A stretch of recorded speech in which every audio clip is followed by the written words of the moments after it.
Pues vamos.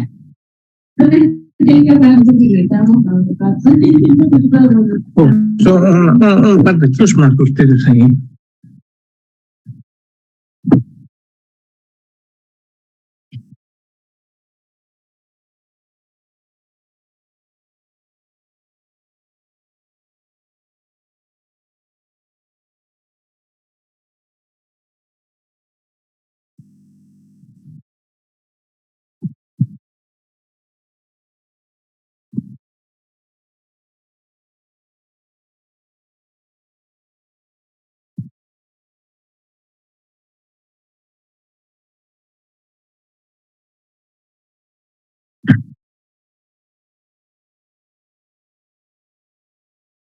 Buenas noches.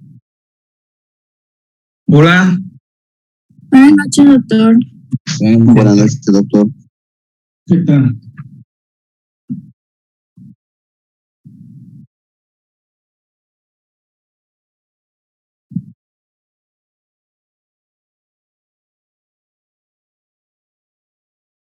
Vamos a iniciar con la clase ya. ¿Se ve la pantalla? ¿Se ve la diapositiva? ¿Ahora? No. ¿Y ahora? ¿Nada? No, doctor, todavía. A ver, voy a volver. Comienzo aquí. ¿Y ahí? Ahora sí, doctor. Ahora sí, doctor.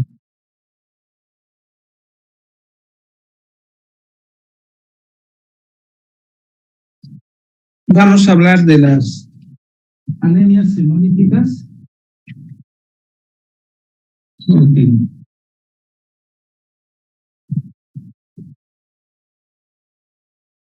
Y los trastornos hematológicos que pueden llevar a este tipo de anemias.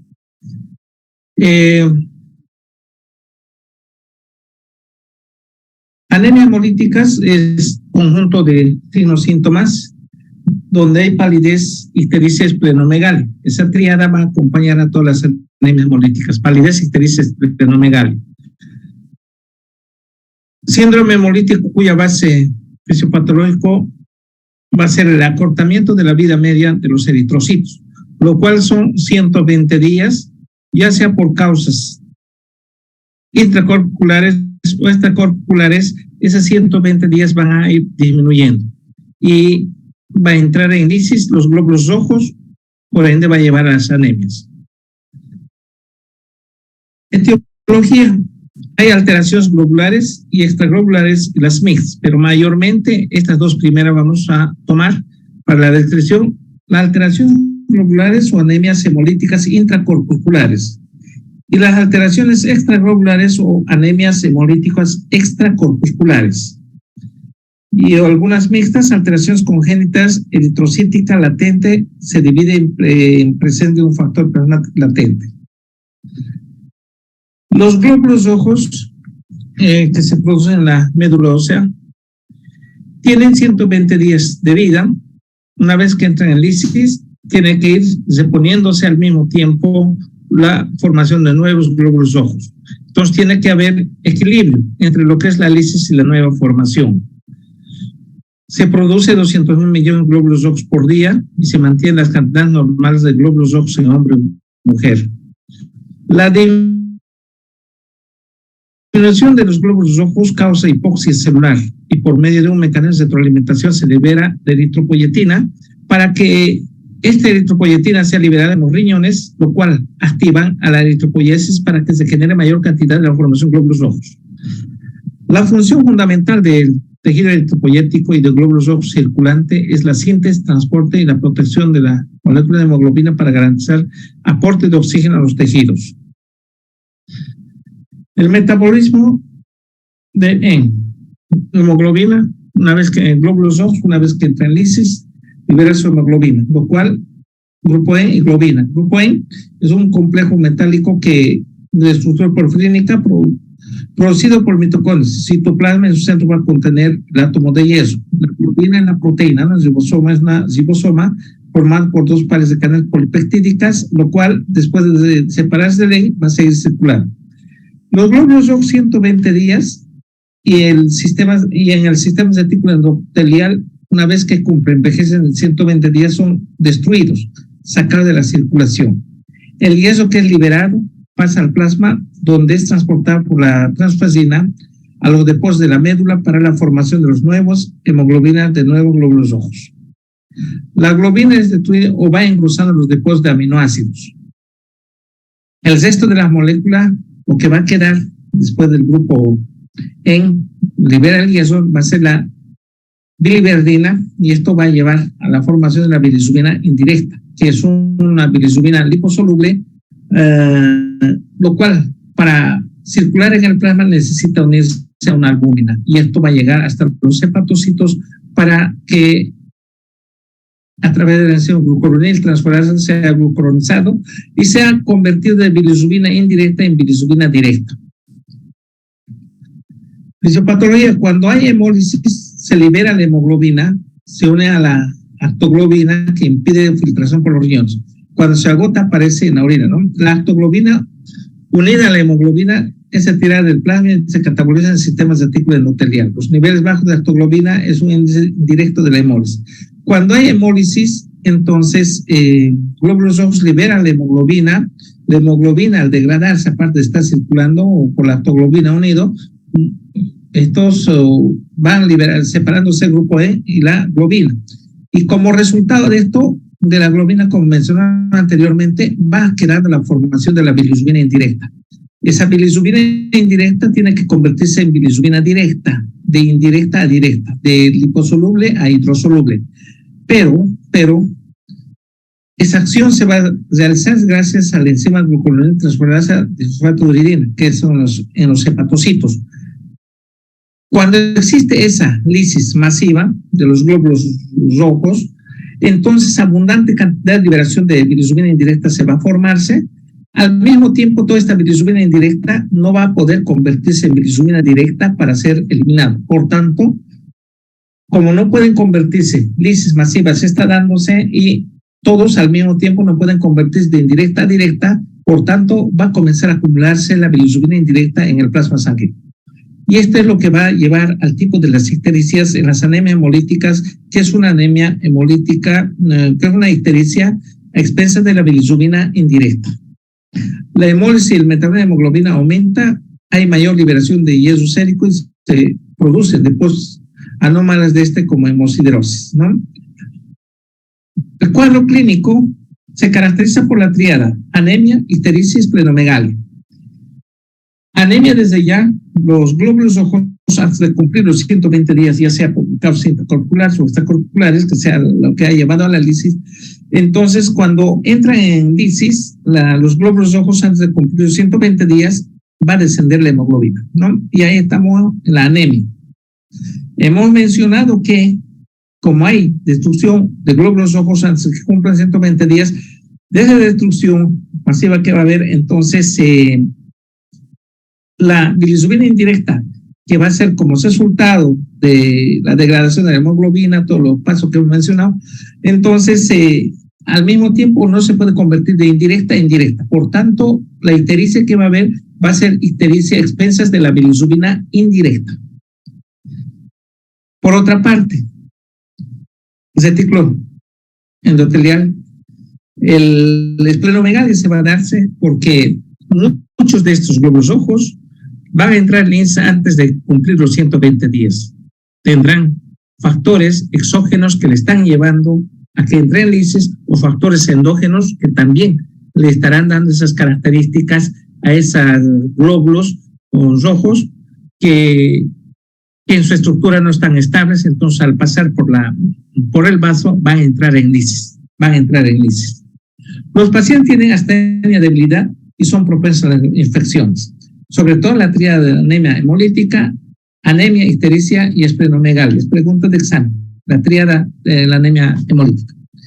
Al examen físico arrojan hallazgos siguientes: palidez, ictericia discreta, esplenomegalia, hepatomegalia, orina hipercoloreada, taquicardia, soplo fisiológico. El hemograma desde ya es anemia, crisis de hemólisis, se acompaña leucocitos con desvío. Cuando hay crisis de hemólisis, aparte de anemia, puede haber leucocitos con desvío a la izquierda.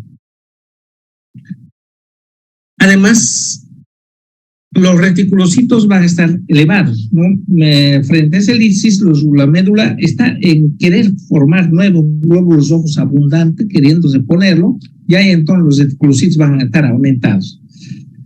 El volumen corporal media, la anemia hemolítica va a ser normocítica, normocrónica, volumen corpuscular media, porque la anemia se está dándose no por falta, no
Hola. Hola. ¿Se escucha, doctor? Ya, sigamos entonces. Decíamos, anemia hemolítica cuando los glóbulos rojos, antes de cumplir los 120 días, van a entrar en crisis, ya sean por causas extracorpusculares o intracorpusculares. Por tanto, no va a ser por falta de hierro, ni vitamina B12, ni ácido fólico. Entonces, el tipo de anemia que se va a dar acá va a ser según el tamaño de los glóbulos rojos, va a ser normocítica, normocrónicas. Medulograma, en la médula, hiperplasia, normoblástica, hiperactivación de la médula con la finalidad de poner esa anemia que está cursando. Exámenes en relación con el aumento de los hematíes, las bilirrubinas. La bilirrubina que va a aumentar va a ser la bilirrubina indirecta, elevada. Estercobilinógeno, exceso de mayor a 250 miligramos en 24 horas. El estercobilinógeno. Orina hipercoloreada. Hierro sérico aumentado. Y actoglobina disminuida. Hierro sérico aumentado, hay mucha lisis, hay degradación de hemoglobinas, el grupo E liberando hierro permanentemente, ¿no? Aumentada por eso.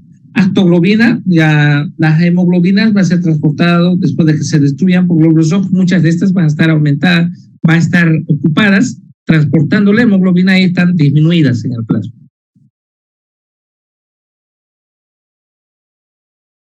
Otros exámenes para estudio de las anemias hemolíticas, la electroforesis de hemoglobina. Por la alteración de los aminoácidos de las cadenas polipeptídicas de hemoglobina, tendrán alteraciones de acuerdo a la carga eléctrica que posee. La electroforesis, entonces, las cadenas de la hemoglobina, cómo están en su estructura, qué alteraciones tiene, eso es lo que va a determinar la electroforesis de la hemoglobina. Prueba de privación de oxígeno a los glóbulos rojos. Y si tienen hemoglobina S, les hará adoptar la forma de media luna, drepanocitosis. La prueba de resistencia osmótica es fundamentalmente en diagnóstico de esferostosis hereditaria, está disminuido cuando los glóbulos rojos se encuentran 24 horas, 37 grados. ¿No? Estas alteraciones de drepanocitosis y esferostosis hereditarias van a corresponder a los tipos de anemias que vamos a mencionar. Ya dos grupos se han mencionado, intracorpusculares y extracorpusculares. Estos entonces van a corresponder al tipo de los intracorpusculares, que son propios del mismo glóbulo rojo, de las alteraciones de las estructuras que contiene el mismo glóbulo rojo, ¿no? Tanto la esferocitosis, ovalocitosis, o la drepanocitosis, ¿no? Entonces, la prueba de HUT es en la privación de oxígeno a los glóbulos rojos que contienen, en caso de contener hemoglobina S, adoptará la forma de media de los drepanocitos. Determinación de la vida de los eritrocitos está cortado. Otro estudio que se va a hacer, la prueba de Coombs, directo, y hay directo e indirecto, es la determinación de anticuerpos contra los hematíes que condicionan su destrucción prematura de estos. Un directo será positivo detectando anticuerpos unidos a los glóbulos rojos. El indirecto detectará anticuerpos libres en el plasma. En este caso, lo que nos interesa es el directo. Si es tipo autoinmunitaria, entonces estaríamos hablando en este caso de las anemias hemolíticas extracorpusculares. Como decía, hay anemias intracorpusculares y extracorpusculares. Extracorpusculares, glóbulos rojos, su estructura todo está normal, pero un agente externo es el que está haciendo de que entre en lisis ese glóbulo rojo. En este caso, ¿no? Un ejemplo aquí, prueba de Coombs para ver si es de tipo autoinmunitario. Si es de tipo autoinmunitario, anticuerpos se precipitan sobre la superficie de los glóbulos rojos y estos hacen que no sean reconocidos como propio el glóbulo rojo. Entonces, cuando pasa sistemas de ciclo endotelial, cuando pasa el vaso, entonces van a entrar en lisis, van a ser eliminados como si fueran ajenos, ¿no? Y esto va a suceder en la anemia hemolíticas tipo autoinmunitaria. Por tanto, cuando tenemos un paciente con anemia y además está cursando con ictericia, y la ictericia es a expensas de la bilirrubina indirecta, siguiente paso será averiguar es autoinmunitario o no autoinmunitario. Primero buscaremos si es autoinmunitario o no autoinmunitario, para ver con esto determinar si es intracorpular o extracorpular además. Para lo cual, test de Coombs pedimos. Si test de Coombs es positivo, entonces quiere decir que hay anticuerpos que están haciendo que autoanticuerpo que está haciendo que los glóbulos rojos entren en lisis. En este caso, no se debe transfundir a ese tipo de anemias de pacientes, porque al transfundir se puede producir mayor lisis. ¿Por qué? Porque si a los propios anticuerpos no está pudiendo reconocer, peor será pues a algo extraño que está llegando por la transfusión. Por tanto, peor lisis podemos provocar. La única alternativa en test de Coombs positivo será entonces las corticoterapia, tratamiento con corticoides. Y a partir de ahí va a mejorar anemia, ¿no? Entonces, lo primero buscamos lo que son las causas extracorpusculares. Lo más frecuente de las extracorpusculares vamos a tener las anemias hemolíticas, ¿no? Autoinmunitarias. Si descartamos eso, seguimos viendo si son tipo parasitarios o por infecciones o por transfusiones por no compatibles, etcétera. Entonces vamos descartando de dónde está viniendo ese tipo de anemia. Pero lo primero es entrar en lo más común, que es de tipo autoinmunitario, ¿no? Y otros que puede haber si está viniendo con ictericia, con anemia, además fiebre, mucho está causando, como lo que es los que se vienen de las zonas endémicas del paludismo de la OMN. ¿Cuántas veces nos vamos a encontrar también una anemia hemolítica, extracorporal, pero esta vez no va a ser por anticuerpos, sino va a ser por el paludismo, ¿no? Clasificación de las anemias.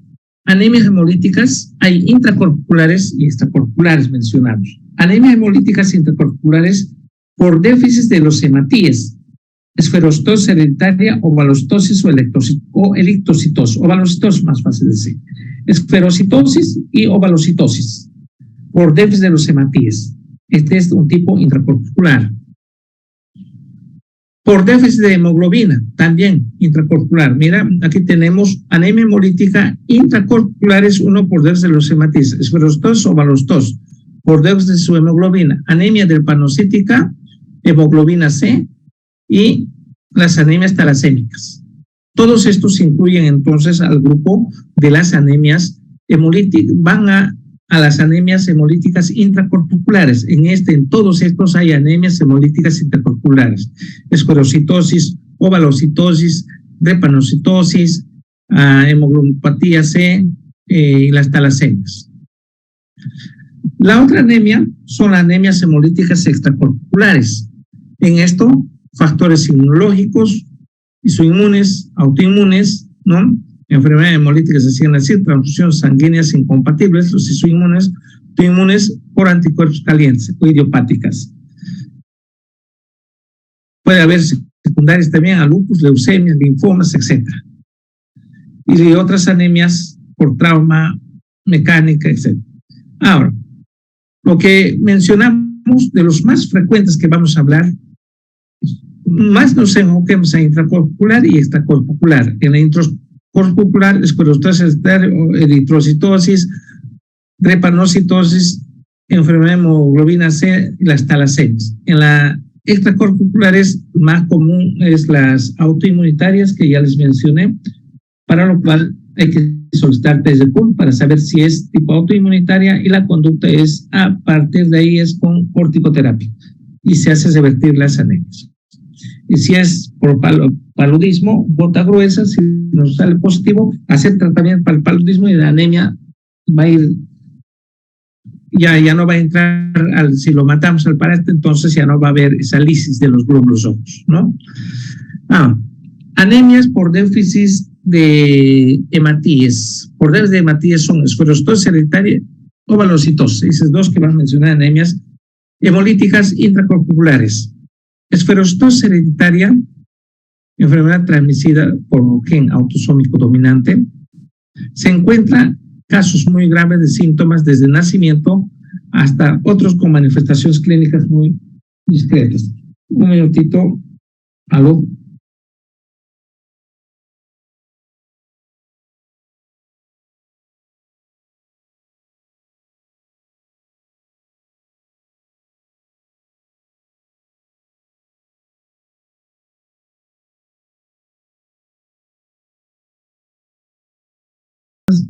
Es enfermedad transmitida por gen autosómico dominante, casi siempre presente ictericia y esplenomegalia. En la sangre periférica se detecta hematíes pequeños y redondos, los esferocitos. Esas hematíes pequeñas y redondos tienen una fragilidad que cuando pasan por vaso pueden entrar en lisis. La fragilidad de esto va a estar entonces aumentada. Etiopatogenia.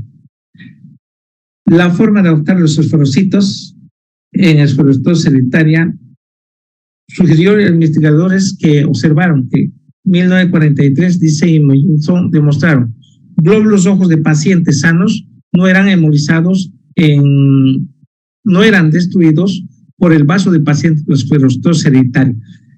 En este tipo de esferostosis hereditaria, entonces este experimento se hizo, este estudio de demostración, suponiendo hay un paciente con esferostosis hereditaria y otro paciente normal, ¿no? Lo que dice, los glóbulos rojos de un paciente sano no eran destruidos por el vaso del paciente que tenía esferostosis hereditaria cuando se transfundía a él. Pero si era al revés, la sangre de un paciente con esferostosis hereditaria, si se lo transfundía a un paciente sano, su vaso empezaba a destruir los glóbulos rojos de esta que tenían esa característica de eritrocitos pequeños, ¿no? Con fragilidad aumentada en esferostosis hereditaria. De esta manera, entonces, se ha determinado de que en este tipo de esferostosis hereditaria, ¿no? El causante no es el vaso, el causante es el mismo glóbulo rojo. El glóbulo rojo tenía su alteración, aparte de ser forma esférica, pequeñas, fragilidad aumentada, ¿no? En estos glóbulos rojos, las proteínas de superficie interna de la membrana, que son 3, espectrina, anserina, proteína 3, tenían su defecto. Principalmente la espectrina en un 50%. Y la otra que también tenían alteraciones era lo que es la anserina, hasta un 25%, y por último la proteína 3. El cuadro clínico, en general, las manifestaciones comienzan a la edad escolar, adolescencia o por excepción en el adulto. Presentan más en raza blanca que negra. La triada de toda anemia, ictericia esplenomegalia, ictericia expensa de bilirrubina indirecta. Durante la crisis se presenta dolor abdominal en el hipocondrio izquierdo por la esplenomegalia, vómitos y fiebre. La ictericia ligeramente es a expensas de la bilirrubina indirecta. Hasta aquí, lo único que mencionamos es una anemia hemolítica intracorporal, son 2 esferocitosis y ovalocitosis. Los esferocitosis, enfermedad transmitida genéticamente, son dominante, ¿no? La característica es que los glóbulos rojos son pequeños y con fragilidad aumentada, cuya alteración de sus glóbulos rojos está en la membrana, la superficie interna de la membrana, y alteración de la espectrina, anserina, la proteína 3. Esto hace de que ese glóbulo rojo, aparte de ser pequeña, esférica, no son, su fragilidad va a ser aumentada, bien frágiles van a ser por esa alteración de las proteínas de la membrana. La manifestación clínicas, cuadro clínico, la tríada, desde ya, anemia, ictericia, esplenomegalia. Durante la crisis además aumenta la crisis cuando está dando dolor abdominal del hipocondrio izquierdo, en el lugar donde está el vaso. Ictericia expensa de bilirrubina indirecta. Examen complementario, hemograma. En hemograma, ¿qué vamos a ver? Esferocitos, presencia de glóbulos rojos esféricas, esferocitos que son pequeños, densos y área clara central. Tiene menor diámetro y mayor grosor de materias normales. Volumen corporal media va a ser normal. Los reticulocitos aumentados. La bilirrubina es expensa de la bilirrubina indirecta. En heces fecales, estreptobilinógeno mayor a 240 miligramos en 24. Medulograma, hiperplasia de la médula, de la serie eritropoyética. Fragilidad osmótica normal es entre 0,45 y 0,30 de cloruro de sodio. En pacientes con esferosis hereditaria, la LIS se inicia con concentración 0,65 a 0,70%. Fragilidad osmótica después de incubación de 37 grados durante 24 horas. En caso normal, la LIS comienza con concentraciones altas 0,50 a 0,55, mientras en esta va a comenzar 0,80 a 85. Evolución y pronóstico depende de la magnitud del cuadro clínico. En casos leves, la afección suele ser asintomática. En los casos graves puede presentar crisis aplástica, procesos infecciosos que necesarios necesitan asilo. Tratamiento, desde ya,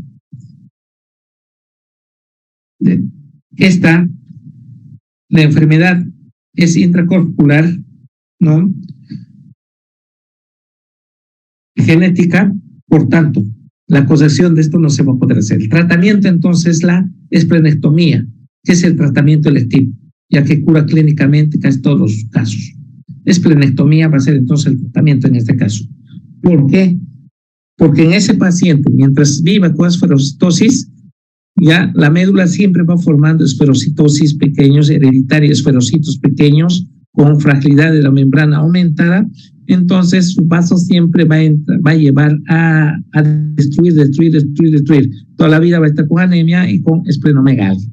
Entonces la alternativa es sacar el vaso y así, a esos glóbulos rojos pequeños con esas características ya no lo va a llevar a lisis.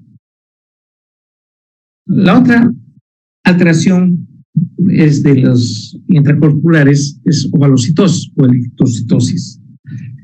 En individuos sanos suele encontrar glóbulos rojos en forma elíptica oval, que no sobrepasan un 10%. Pero otras veces esta anomalía es consecuencia de trastorno hereditario de carácter autosómico dominante, lo mismo que la esferocitosis hereditaria. En algunos pacientes deficientes de la proteína 4,1, que es importante para la estabilidad de la espectrina y actina del citoesqueleto, y en otros el defecto de la proteína 3. La expresión clínica variable puede existir. Paciente asintomático con compromiso hemolítico importante. Anemia generalmente moderada. A veces se detecta una discreta ictericia. La destrucción de hematíes predomina en el vaso, que está aumentada en los pacientes más sintomáticos. El diagnóstico se establece por observación en la sangre periférica mayor a 25% de hematíes en forma oval.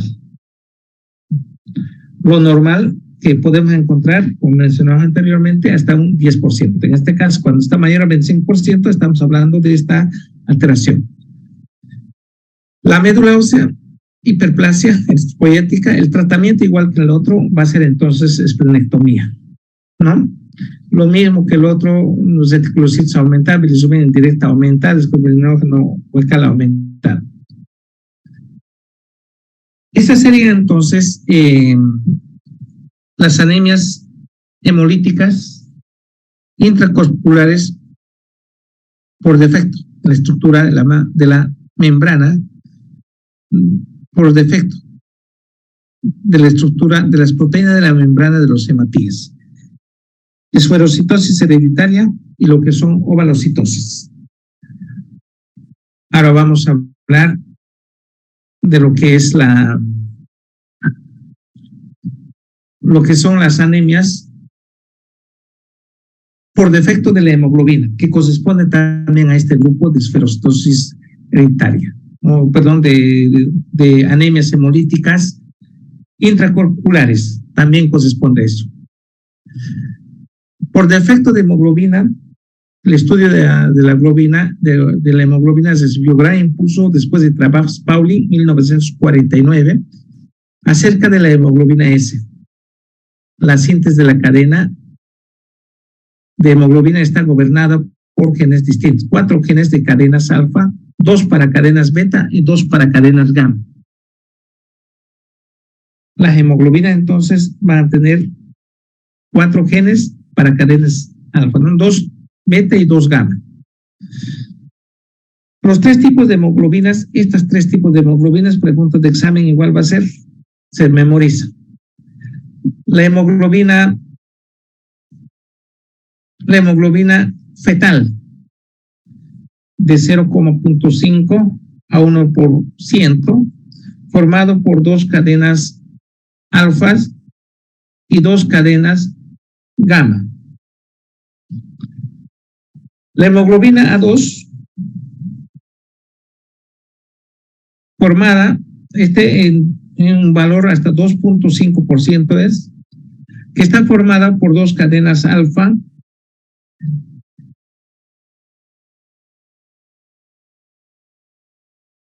y por 2 cadenas delta. Y por último, la más abundante, la que todos tenemos, es la hemoglobina A, en un 97%, 2 cadenas alfa y 2 cadenas beta.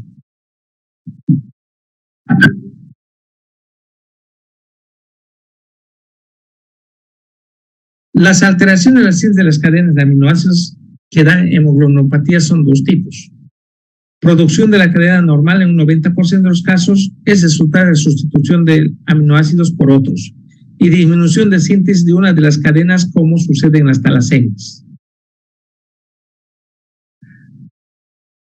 En la hemoglobina S,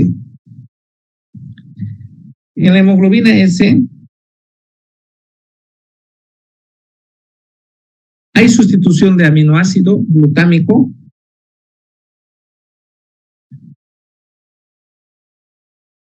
por valina.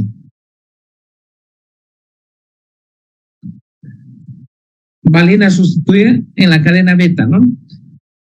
Si esta se produce en una sola cadena y la otra se mantiene normal, en un estado heterocigoto. Si se presentan ambas cadenas, beta, el resultado se conoce como homocigoto. Dentro de estos grupos tenemos lo que es la anemia drepanocítica.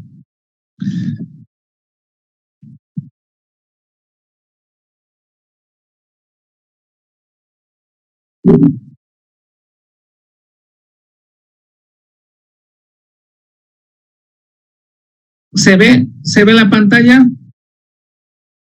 Sí, doctor, se ve. Bueno, sigamos. En las hemoglobinopatías, por tanto, tenemos una alteración más frecuente en la drepanocitosis. Drepanocitosis, ya mencionamos antes de comenzar esta, donde va a haber, ¿no?, reemplazo en la cadena beta de aminoácido glutámico por valina. En los primeros meses de vida del paciente no presenta síntomas en la drepanocitosis, no presenta síntomas, ya que la mayor cantidad que van a tener de hemoglobina va a ser hemoglobina fetal.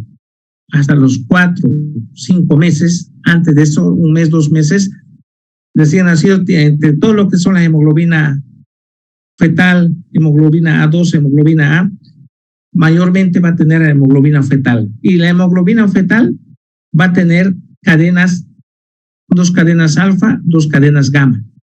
No tiene todavía las cadenas beta. La alteración de la drepanocitosis se va a darse en la cadena beta, pero en los primeros meses de vida, entonces, mayor cantidad de la hemoglobina que tenemos son tipo fetal, con alfa y gamma, sus cadenas. Aún no tiene todavía la beta. Por tanto, no se ven todavía las manifestaciones en el recién nacido. Una vez que llega 4.º mes a 5.º mes, casi todas las cadenas gamma de la hemoglobina fetal han sido sustituidas por las cadenas beta, pero esta vez ha sido sustituido por cadenas beta no normales, porque en drepanocitosis va a ser alterado. La glutamina, aminoácidos glutamina, reemplazada por valina en esa cadena beta. Y a partir de ese instante empiezan los síntomas dependientes del proceso hemolítico. Aparece ictericia, hemoglobina comienza a descender, la enfermedad sigue un curso más o menos estable, entrar al fuego del mecanismo de compresión, toda anemia crónica.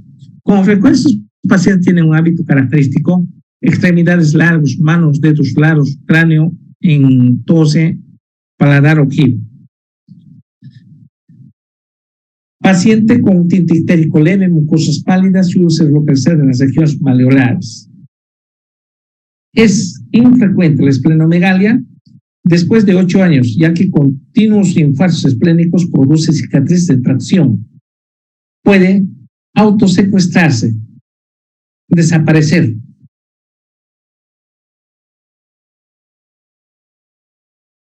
No por lo que sea. Miren, como hay hemoglobinas alteradas en la drepanocitosis,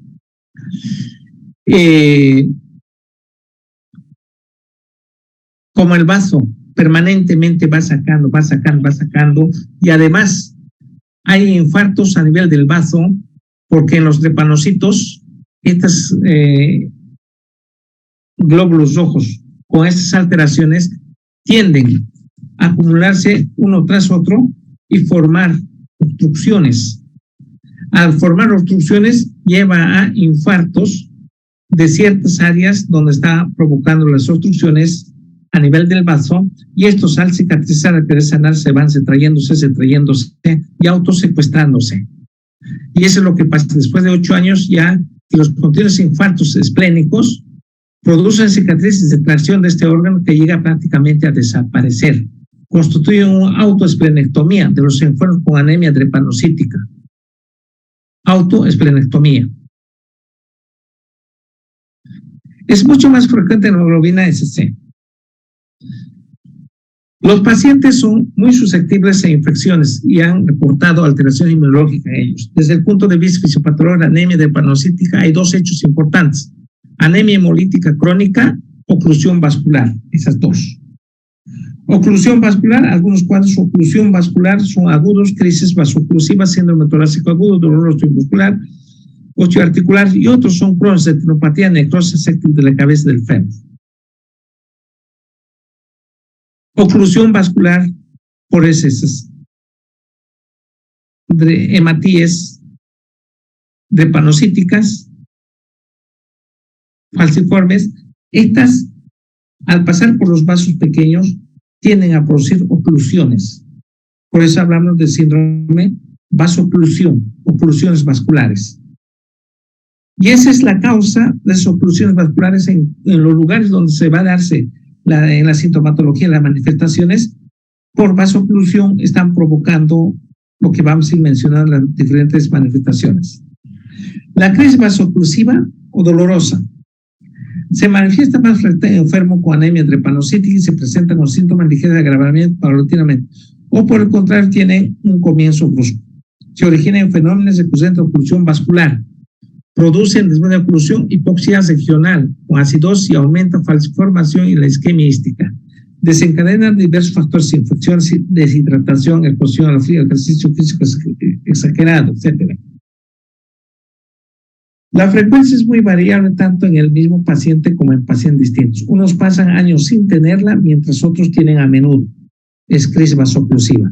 Lo más común de los osteoarticulares son abdominal, torácicas, lumbares. Puede haber fiebre, manifestación inflamatoria en sitio infectado o afectado. Entre los lugares más involucrados están los huesos. Cuando el área del infarto son pequeños y la circulación de la corteza no se encuentra comprometida, el dolor es referido como un dolor óseo profundo y no hay afección de tejidos blandos. Pero cuando las lesiones obstructivas son grandes y se lesionan el cortical del hueso, hay signos de reacción inflamatoria periódica con aumento de volumen de partes blandas y dolor a la presión de estas zonas. Recientemente se han planteado que la crisis dolorosa es resultado del aumento de la presión intramedulares debido a la respuesta inflamatoria causada por necrosis avascular de la médula ósea. Síndrome torácico agudo. Todas las manifestaciones van a llevar la vasoclusión. Los glóbulos rojos drepanocíticos, uno tras otro, al acumularse, van obstruyendo los vasos. Vasoclusión. Síndrome torácico agudo, dolor torácico, disnea, tos, fiebre y presencia de infiltrados pulmonares en la radiografía de tórax.